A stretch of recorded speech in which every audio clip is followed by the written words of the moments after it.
So, good afternoon everyone. I am Anajane Abreo, so the third discussant on our group. So, my topic is all about adapting classroom materials. So, after evaluating materials, or after my groupmates discuss about evaluation of materials, I am now then, discussing about adaptation. So, um, let's start. So good afternoon everyone. So I am the third discussant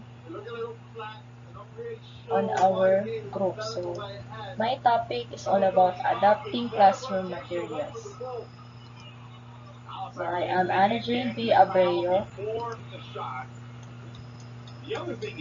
part of group 1.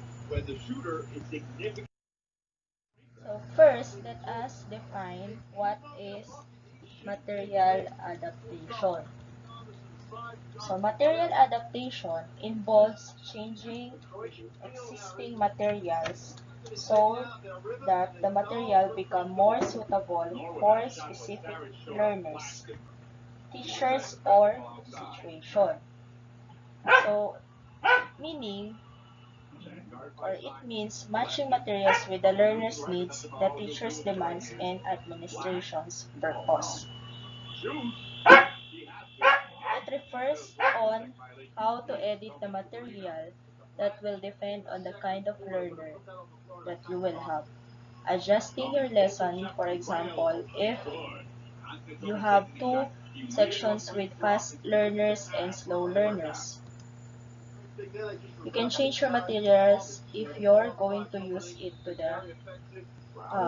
the next section or to both sections that you have. Material adaptation seems to be something teachers do a lot but which are rarely researched or included on training courses.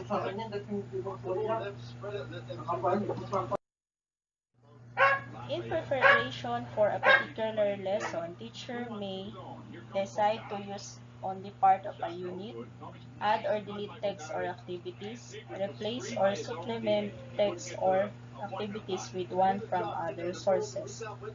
So, these are the things that the teacher can do in the instructional materials. For example, in the activity or assessment.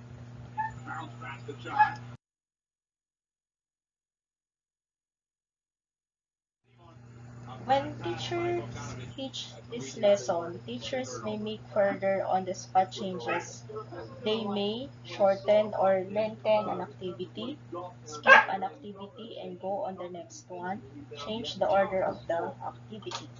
So these are the things that the teacher can do while teaching the lesson or in giving the activity.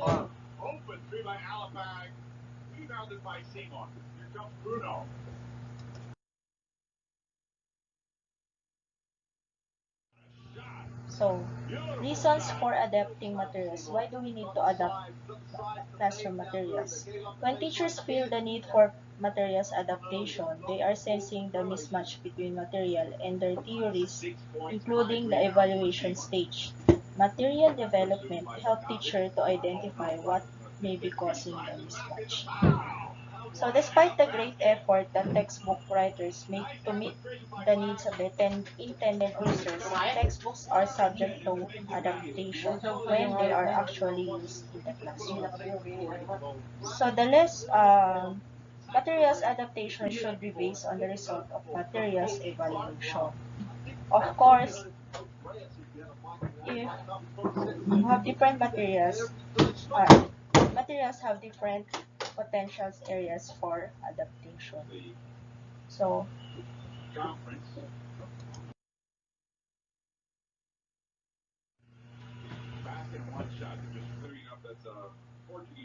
so teacher may feel uncomfortable of a mismatch with their teaching environment.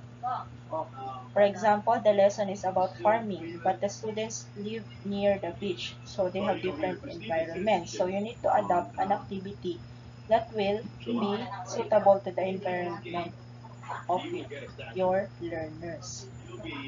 So, use in the example a while ago, their own preferences, the course objectives. So, if we're talking about the materials that will match the course objectives and the materials are not available, so you need to find in materials or materials that will match your objective.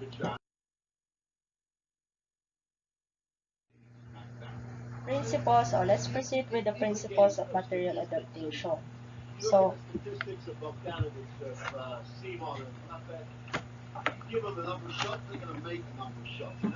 it is important that the process of materials evaluation, adaptation, and development are principled in that they derive from a critical examination of theories of language learning, and language teaching.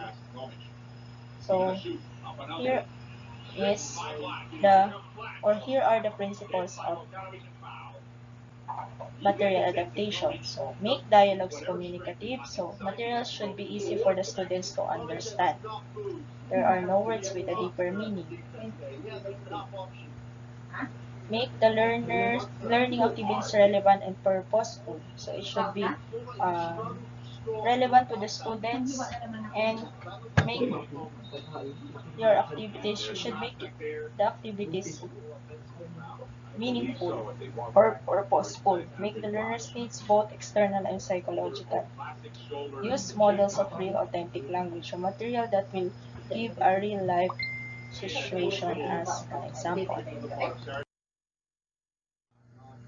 So, adapting course. The following is a list of basic key points to take into account when evaluating and adapting courses. This can be used as a proposal to be developed further and adapted to different classroom situations. Let's have it one by one. So first, learner center. Learner center should the material should be put learners at the center of the learning process and make them the main input providers. Second one, flexibility and choice. Material should be flexible in the sense that should provide learners with the possibility of choosing different activities, tasks, projects, and approaches, and therefore adapting the materials to their own preferred learning needs.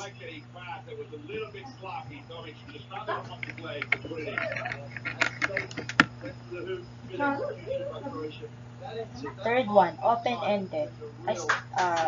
It's based on aesthetic experience. What is aesthetic experience? It's an idea which originated from the theory of aesthetic response as put forward by Rosenblatt in 1968. So, it refers to the process of reacting spontaneously when regarding or when reading literature. Fourth one, relevant. In an attempt to draw a link between the adaptation process and the reading process, materials left open-ended, as what I explained, become relevant to learners when they fill those gaps and open spaces with their ideas, interpretation, and discussion.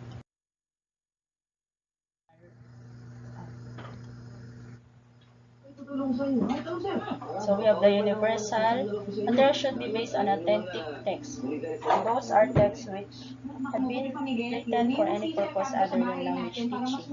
And lastly, authentic. Material should be based on universal appealing topics, which are culturally provoking in the sense that they are culturally specific, but at the same time, they are present in human cultures.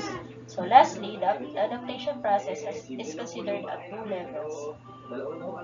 Number one, adapting materials with the purpose of marketing materials relevant or making purpose of making materials relevant and effective in a specific classroom. So we adapt materials that will be relevant and effective for our set of activities and assessment and our classroom setup.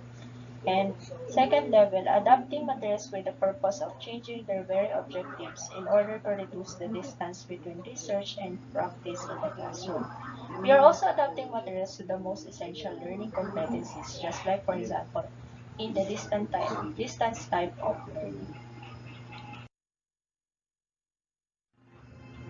Here are my references for this topic.